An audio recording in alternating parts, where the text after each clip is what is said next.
오늘부터 한동안 에베소서 말씀으로 설교를 하려고 합니다. 에베소서는 여러 신학자들에 의해서 가장 권위 있고 가장 완벽한 우리 기독교 신앙의 개요이다, 이런 별명이 붙어 있어요. 에베소서 전반부는 신자들이 그리스도 안에서 누리는 하나님의 선물들에 초점이 맞춰져 있고, 후반부는 그 하나님의 선물을 받은 하나님의 자녀의 합당한 삶에 초점이 맞춰져 있습니다. 오늘부터 이 에베소서의 은혜의 바다에 저와 함께 빠져보시기를 축원합니다.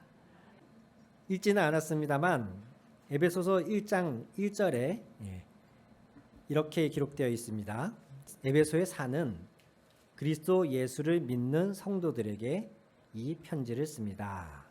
신약 성경의 사도행전 이후에 있는 로마서, 고린도, 전후서, 갈라디아서, 에베소서, 빌립보서, 골로새서, 이런 본문들은 다 편지, 서신입니다. 많은 경우 바울 사도가 기록했다고 알려져 있고, 그중에는 이제 베드로 전서 같은 경우는 베드로 사도가 썼다, 이렇게 알려져 있는데 저자만 몇몇 분 다를 뿐이지, 로마서 이후에 기록되어 있는 본문들은 맨 마지막에 요한계시록을 제외하고 나머지가 다 서신서들입니다. 그래서 기본적인 형태가 편지의 형식이에요. 편지는 대부분 무엇으로 시작합니까? 인사말로 시작하죠. 대뜸 부모님께 편지 보내서 엄마 돈 좀 보내줘, 이러면 안 되죠. 우선은 인사말로, 계절 얘기든 안부를 묻는 거든 인사말로 시작을 합니다. 그래서 에베소서 1장 1절도 바울의 인사말입니다. 하나님의 뜻으로 그리스도 예수의 사도가 된 나 바울이 에베소에 사는 그리스도 예수를 믿는 성도들에게 이 편지를 씁니다. 이렇게 시작이 돼요. 이 편지의 수신자가 에베소에 사는 그리스도를 믿는 성도들입니다. 그렇다면 여러분, 이분들이 무슨 대단한 신학적인 교육을 받았거나 이분들이 성경을 대해서 철저하게 연구하고 분석한 사람들이었겠습니까? 아니면 저와 여러분 같은 평범한 사람들이었겠습니까? 평범한 사람들이었죠. 오히려 우리는 그나마 지금 이 성경책을 집에 몇 권씩 보관할 수 있지만 그 당시만 해도 이런 기록된 성경이 구약에 몇몇밖에 없었을 뿐더러 대부분의 사람들은 그거를 볼 수도 없었습니다. 그런 사람들이 무슨 대단한 성경적인 지식이나 어떤 신학적인 놀라운 수준이었겠습니까? 그렇단 얘기는 성경이 평범한 사람들이 읽어서, 즉 오늘 이 에베소서만 해도 평범한 사람들이 읽어서 이해가 되는 것이 당연한 겁니다. 성경은 몇몇 영적인 특별한 은사를 받은 사람들만이 해석할 수 있는 암호로 되어 있는 책이 아닙니다. 내가 그동안 알려지지 않았던 성경의 비밀을 풀었다, 성경을 2000번 읽어서 성경을 통달했다, 최근에 넷플릭스에서 뜨고 있는 한 분 계시죠? 그 JMS의 그 사람을 소개할 때에 이런 식으로, 그분은 성경을 2000번 읽어서 성경을 깊이 파악하고 통달한 분입니다 라고 소개할 때에 적지 않은 사람들이 그거를 긍정적으로 받아들이는 거예요. 그러시냐고, 성경을 2000번이나 읽어서 읽었다고, 거기에 놀라고 그걸 긍정적으로 받아들이더라고요. 저는 사실 거기에서 놀랐습니다. 성경을 2000번 읽으려면은요, 전체 이거를 3박 4일 동안 5시간 잠만 자고 밥 먹는 시간 빼고 3박 4일 동안 하루 종일 읽어도 이거 한 번 읽기 힘들거든요. 그러면 조금 여유 있게 정말 아무것도 안 하고 일주일에 성경 한 번 읽는다고 쳐도 1년이면 52주죠. 52번 읽는 겁니다. 그러면 100번 읽으려면 2년이 걸려요. 그 2000번 읽으려면요, 2년 곱하기 20년 하면 40년이거든요. 이건 정말 아무것도 안 하고 할 때 얘기입니다. 경제적인 활동도 안 하고 사람을 만나는 것도 안 하고 이런 건 심지어 성경을 공부할 시간도 없어요. 그냥 읽기만 해야 돼요. 그렇게 해서 40년을 꼬박 읽어야 성경을 2000번 읽을 수 있어요. 이게 말이 되는 얘기입니까? 그런데 적지 않은 분들이 성경 2000번 읽었다는 증명서를 내보여주는 것도 아니고 그냥 말로 그 선생님은 성경을 2000번 읽었습니다라고 하는데 그거를 긍정적으로 보는, 저는 그 사실에 이게 사람들이 참 많이 무방비 상태이구나라는 걸 느꼈어요.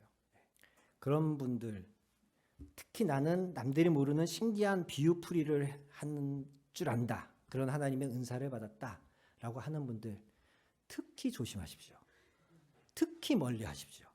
성경을 통달했다, 꿰뚫었다, 오늘 원래 할 설교의 본문은 아닌데 요즘 하도 이단이 이슈가 되고 있어서 제가 조금 덧붙이는 겁니다. 성경을 우리가 하나님의 말씀으로 믿는다면 이 성경을 통달했다고 말하는 순간 우리는 하나님과 동급이 되는 겁니다. 최소한 하나님의 동급 아니면 하나님보다 더 나은 존재가 돼야 돼요. 누군가의 저작, 누군가의 문학을 완벽하게 이해했다라고 말하는 건 내가 그 사람보다 수준이 높을 때 할 수 있는 얘기예요. 그러니까 애초에 성경을 통달했다느니 하는 얘기는 불가능한 얘기입니다. 성경은 보면 볼수록 이거 잘 모르겠는데? 라고 해야 정상입니다. 초등학생이 성경을 읽었을 때의 수준하고 이제 나이 50이 넘어가서 성경을 봤을 때의 수준하고 깊이가 달라지거든요. 때문에 성경은 아무리 읽어도 분명히 전에 알던 말씀이었는데도 새롭게 느껴지고 그 말씀의 깊이가 전에는 가슴팍 정도 닿는 깊이인 줄 알았는데 빠져보니까 내 키를 훌쩍 넘기는 깊이이고 이게 해가 지날수록 더 신비롭고 더 오묘해져야 그게 성경입니다. 때문에 여러분 미혹당하시지 마시라고 부탁드립니다.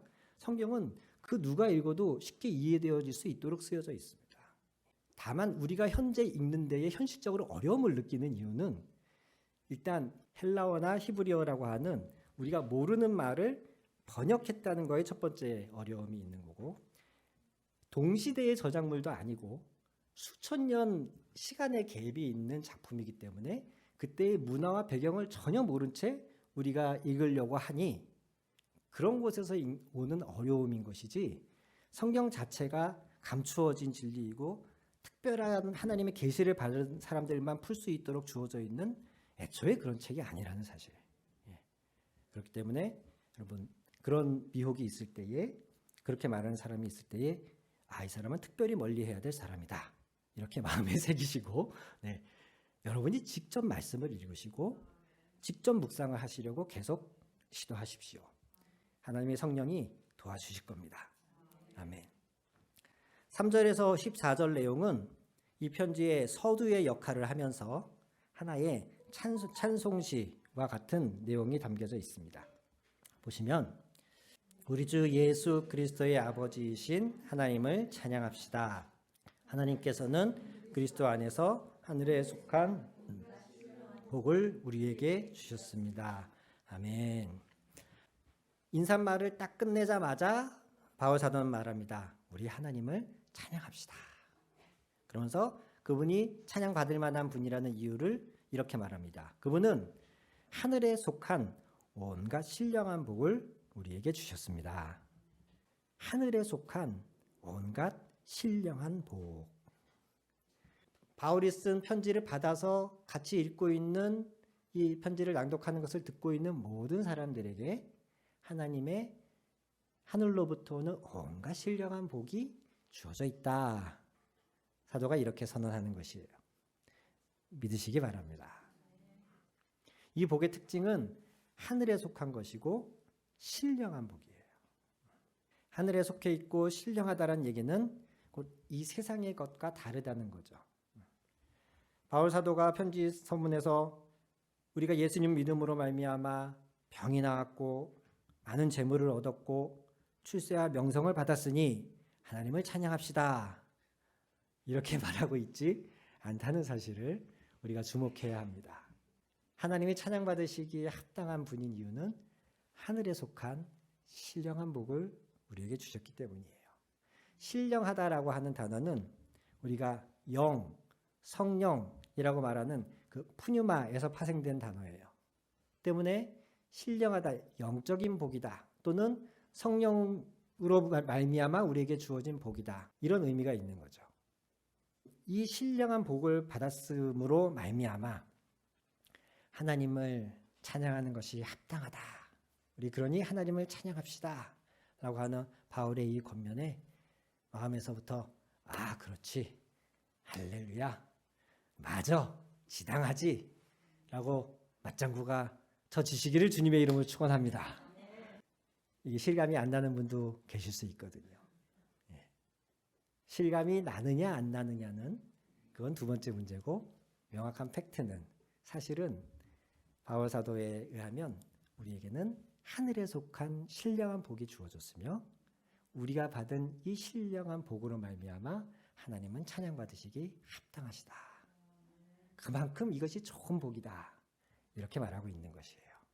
부디 에베소서가 끝나갈 때쯤이면 우리 모두가 여기에 맞장구가 쳐지면서 그렇지, 맞지, 이 하늘에 속한 신령한 복, 이게 세상에 주는 다른 무엇보다도 귀하고 감사하지. 그러니 하나님을 찬양합시다. 라고 할 수 있는 저와 여러분이 되기를 바랍니다. 아멘. 4절부터 14절 사이의 내용은 이 신령한 복이 무엇인지를 구체적으로 담고 있어요. 먼저 첫 번째 신령한 복은 4절에서 6절 사이에 기록되어 있습니다. 색연필을 드시고 제가 말씀드리는 부분을 밑줄을 쳐보세요. 색칠을 해보세요. 4절에 하나님은 우리를 택하시고, 또 4절 맨 뒤쪽으로 가서 거룩하고 흠이 없는 사람이 되게 하셨습니다. 여기에 밑줄 치세요. 5절로 가시면 5절은 맨 마지막 우리를 하나님의 자녀로 삼으시기로 예정하신 것입니다. 여기에 밑줄 쳐주시고, 7절로 오시면 우리는, 7절의 첫 단어 우리는 밑줄 치고 7절의 마지막 구속 곧 죄 용서를 받게 되었습니다. 11절에 하나님은 하고 우리를 상속자로 삼으셨습니다. 13절에 여러분도 맨 마지막에 성령의 날인을 받았습니다. 자, 다 치셨습니까? 못 치신 분, 궁금한 놓친 분 있으세요? 우리가 글을 읽을 때 그 글에 가장 기본적인 요소로 주어, 서술어가 있습니다. 주어, 서술어. 그리고 목적어나 보어라고 하는 부분이 있죠. 이게 그 문장을 이루는 가장 기본적인 요소이고요. 여기에 여러 가지 수식하는 부분들이 들어가면서 문장이 길어지고 복잡해져요. 예를 들면 나는 밥을 먹는다. 나는 주어, 밥을 목적어, 먹는다. 서술어죠. 나는 밥을 먹는다. 가장 기본적인 문장입니다. 근데 여기에 하나씩 살이 붙어요. 나는 아침에 밥을 먹는다. 여기에 또 더 붙어요. 나는 아침에 어머니가 차려주신 밥을 먹는다. 나는 아침에 기상한 뒤에 세수만 하고 어머니가 차려주신 밥을 먹는다. 나는 아침에 기상한 뒤에 어머니가 사랑과 정성으로 차려주신 따끈한 밥을 먹는다. 이런 식으로. 가장 기본적인 핵심은 나는 밥을 먹는다예요. 근데 여기에 여러 가지 수식하는 것들이 첨부되는 거죠. 성경도 그렇습니다. 문법 구성 자체가 우리 한글과 헬라어나 히브리어가 다르기 때문에 그걸 완벽하게 번역해낼 수 없다 보니 우리가 조금 어려움을 겪는데, 기본적인 요소로 주어, 서술어, 그리고 목적어나 보어, 이걸 파악하는 게 그 문장을 이해하는 데 도움이 돼요. 제가 지금 여러분께 밑줄 치라고 한 부분들이 하나님이 우리에게 주신 신령한 복의 가장 기본되는 부분, 그 문장의 가장 기본 단위를 밑줄 치라고 드린 거예요. 그래서 보시면 하나님이 우리에게 주신 신령한 복이 무엇이냐? 4절, 하나님이 우리를 택하셔서 거룩하고 흠없는 사람이 되게 하신 것. 5절, 우리를 하나님 자녀로 삼으시기로 예정하신 것. 7절, 우리가 구속 곧 죄 용서를 받게 된 것. 11절, 하나님이 우리를 상속자로, 개역개정에선 기업이라는 표현을 씁니다. 하나님이 우리를 이 상속자, 기업으로 삼으신 것. 13절에 우리가 성령의 날인을, 성령의 인치심을 받은 것. 이것이 우리가 하나님께 받은 신령한 복입니다. 이 기본적인 문장에 그것들을 꾸며주고 더 자세히 설명해주기 위한 부분들이 여러 개 붙다 보니까 문장이 되게 복잡해지면서 이게 뭐가 핵심인지 한글로 읽어서는 찾기가 좀 어려운 경우가 있어요. 이 문장이 사실은 그래요. 헬라어 원문으로 보면 3절부터 14절까지가 한 문장이랍니다. 우리나라 말에는 없는 관계대명사 같은 문법들이 쓰이면서 계속 문장이 꼬리에 꼬리를 무는 형식으로 이어진 한 문장이라는 거예요. 그러니 그걸 한글로 이렇게 번역을 하려니 이게 완벽하게 번역이 안 되는 거죠. 그래서 핵심은 여러분께서 주신 그 부분들이에요. 하나님이 우리에게 주신 신령한 복의 각각의 의미는 우리가 다음 시간에 좀 나눠보겠고요. 오늘은 그것 말고 여러분이 성경을 보시는 좀 더 재밌고 새로운 방식을 오늘 하나 알려드리려고 해요. 아직 색연필의 쓰임새가 다 끝나지 않았습니다. 지금부터는 3절에서 14절 사이의 본문을 보시면서 하나님이라는 단어 또는 그 하나님을 묘사하고 있는 단어에 한번 밑줄을 쳐보세요. 3절부터 당장 나오죠. 아버지이신 하나님, 하나님께서는 한번 쭉 쳐보세요. 4절에 하나님은 하나님 앞에서, 5절에 하나님은 또 하나님의, 5절 후반절에 하나님의 자녀로, 6절에 하나님이 하나님의 영광스러운 은혜, 7절에도 하나님은 9절에 미리 세우신 하나님이 기뻐하시는 또 하나님의 신비한 뜻, 10절에 하나님의 계획, 11절에 또 하나님은 11절 중간에는 자기의 원하시는 뜻대로 행하시는 분이라고 나오죠. 이게 하나님입니다. 자기의 원하시는 뜻대로 하시는 분. 직접적으로 하나님이라는 단어를 쓰진 않았지만 이분이 하나님이죠. 12절에도 하나님의 영광이라는 표현이 있고요. 14절에 가면 하나님의 소유, 14절 마지막에는 하나님의 영광. 와, 이게 몇 개입니까? 거의 20개 가까이 되지 않습니까? 바울 사도가 그냥 간략하게 단 몇 줄로 우리는 하나님으로부터 이러한 신령한 복을 받았습니다 라고 얘기하면서 하나님이 우리를 택하셨다, 하나님이 우리를 자녀 삼으셨다, 거룩하고 흠이 없게 하셨다, 우리 죄를 용서하셨고 우리를 성령의 날인을 치셨다, 이렇게 단 몇 줄로 하나님이 우리에게 주신 신령한 복을 설명할 수도 있었습니다. 그런데 이 문장을 길게 늘리면서 그 사이사이마다 사도 바울이 뭘 집어넣습니까? 하나님의, 하나님의 의한, 모든 것을 그 뜻대로 계획하시는 분에 의해서, 이러면서 결국 이 4절에서 14절 사이에 우리가 받은 신령한 복의 근원이 하나님이시다, 이 사실을 강조하고 있는 거예요. 헬라어든 우리말이든 여러 번 반복해서 무슨 얘기를 할 때는 굉장히 중요하고 강조하기 위해서 하는 겁니다. 근데 벌써 10계절밖에 안 되는 이 본문 안에 하나님이란 단어가 한 17번 나와요. 20번. 이 사실이 우리에게 말하는 것은 너무나 강력하게도 우리가 이 신령한 복을 누릴 수 있는 이유는 단 하나이다. 하나님이 주고 싶으시기 때문에, 하나님이 원하시기 때문이다.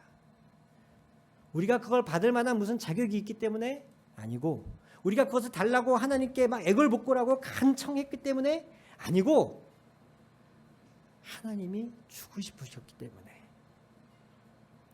하나님이 이 계획을 세우시고 하나님이 친히 이 계획을 실행하셔서 하나님으로부터 이것이 우리에게 주어졌다. 사도 바울은 이 사실을 강조하고 있습니다. 이 사실이 우리에게 은혜인 이유는 무엇입니까? 나의 어떠함에 의해서 내가 받은 이 신령한 복이 흔들리지 않는다는 그러한 위로와 안도감을 우리에게 주기 때문입니다. 여러분, 우리의 모습이 하나님으로부터 이런 신령한 복을 받아 누릴 만한 그런 모습이 사실 아니잖아요. 그리고 마치 우리 조상들이 예전에 큰 나무나 바위나 뭐 이런 것 앞에서 정한수 떠놓고 이렇게 비나이다 이렇게 우리가 그걸 어떤 식으로 표현합니까? 치성 드린다라고 하나요? 즉 개인이 얼마나 노력하느냐에 따라서 응답이 오느냐 안 오느냐가 결정이 돼요. 그 바친 정성이 좀 부족하면 응답이 안 와요. 누구 탓이에요? 내 탓이에요. 그런데 하나님의 신령한 복은요, 내가 좀 모자라도, 내가 그걸 받을 만한 아무 자격이 없어도, 심지어 나는 달라고 한 적도 없는데도 하나님이 주십니다. 우리 하나님은 그런 하나님입니다. 여러분, 제가 나이 50 조금 넘었는데 굉장히 오래 산 것은 아니지만 이 정도만 살아도, 한 50년만 살아도 주변에 있는 사람들하고 교제하다 보면 이쯤 살고 아무 아픔이나 문제나 고통 없이 해피하게 사는 사람 아무도 없습니다. 겉으로는 어느 정도 다 멀쩡해 보여도요, 한 커플, 두 커플만 벗기면 다 남들에게 말하기 힘든 그 어두움들이, 마음 한켠을 붙잡고 있는 상처들이 누구에게나 있어요. 그것 때문에 인간관계가 어그러지기도 하고요. 그것 때문에 하나님 앞에 나오면서도 죄책감 때문에 힘들어하는 사람이 있고요. 자기의 소유나 자기를 둘러싸고 있는 사회적인 어떤 상황 때문에 바라고 원하는 게 있어도 그 이상 치고 나가지 못하는 그 답답함 속에서 힘들어하는 사람도 있습니다. 그런데 너무 놀랍고 감사한 것은 하나님의 신령한 복을 받아 누리는 데에 이러한 것이 아무 관계가 없다는 것이에요. 이 복은 하나님이 우리에게 주시고 싶어 하셨기 때문에, 하나님 쪽에서 먼저 주신 거기 때문에 그렇습니다. 여러분, 여러분의 교회로 오는, 또는 하나님께 더 깊이 나아가는 여러분의 마음을 가로막는 것이 때때로 있으실 줄 압니다. 그러나 그때마다 오늘 이 말씀을 기억하십시오. 사도 바울이 반복해서 하나님, 하나님, 하나님이라고 말하는 그 이유를 떠올리십시오. 그러면서 이 복은 하나님이 주셨지. 그 누구도 취소할 수 없지. 그 누구도 이것을 빼앗아갈 수 없지. 심지어 나 자신도 나의 어떠함에 의해서 나에게 이 신령한 복을 주고자 하시는 하나님의 계획이 가로막힐 수 없지. 이 사실에 안도하시고 안심하시고 기꺼이 즐겁게 주님의 주시는 이 복을 누리는 여러분 되기를 축원합니다. 아멘. 한 번만 더 색칠하겠습니다. 자, 이번에는 그리스도에 대해서 한번 표시를 해보겠습니다. 3절에 우리 주 예수 그리스도가 나오네요. 또 하나님께서는 그리스도 안에서 3절에 있습니다. 4절에 창조전 그리스도 안에서 또 나오네요. 5절에도 예수 그리스도를 통하여가 나오고요. 6절에 그리스도란 단어는 아니지만 사랑하시는 아들 안에서 이런 표현이 나오고, 7절에 이 아들 안에서 그의 피로 할 때 그도 예수 그리스도죠. 9절 그리스도 안에서, 10절에 그리스도 안에서, 11절 그리스도 안에서, 12절은 그리스도께, 13절도 그리스도 안에서, 그리스도를 믿었으므로, 이렇게 표현들이 쭉 나옵니다. 거의 12번쯤, 13번쯤 나오네요. 마찬가지입니다. 반복해서 여러 번 하는 얘기는 중요하기 때문에 강조하기 위해서 그러는 거예요. 바울 사도는 우리가 누리는 모든 신령한 복이 천적으로 하나님의 주도하에 하나님에 의해서 우리에게 주어졌다라고 말하고 있음과 동시에 이 복의 유일한 통로는 그리스도이시다라고 말하고 있습니다. 혹 누군가가 하나님이 우리에게 이런 놀라운 신령한 복을 주시기를 원한다는 사실을 어떻게 알았는지 모르지만 누군가 그 사실을 알아서 하나님께 저도 그 복 주세요, 저도 그 복 주세요 라고 아무리 매달려도 그렇게 해서 주어지는 복이 아니라는 거예요. 오직 이 신령한 복은 그리스도 안에 있을 때에 그리스도를 믿음으로 그리스도를 통해서 우리에게 주어집니다. 단 몇 줄이면 끝날 이 본문을 굳이 막 10줄로 늘리면서까지 바울이 우리에게 말하고 싶었던 것. 하나님의 복은 하나님에 의해서 그리스도를 통하여 우리에게 주어진다. 이 사실이 오늘 저와 여러분 마음 안에 깊이 새겨지기를 주님의 이름으로 축원합니다. 로마서 5장 8절에 이렇게 말씀하십니다. 우리가 아직 죄인이었을 때에 그리스도께서 우리를 위하여 죽으셨습니다. 이것은 이 사실로 말미암아 하나님은 우리들에 대한 자기의 사랑을 확증하셨습니다. 아멘.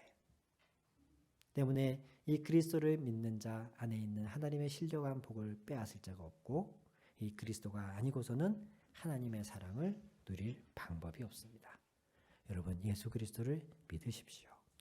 그분이 어떤 분인지 더 알고 싶어 하십시오.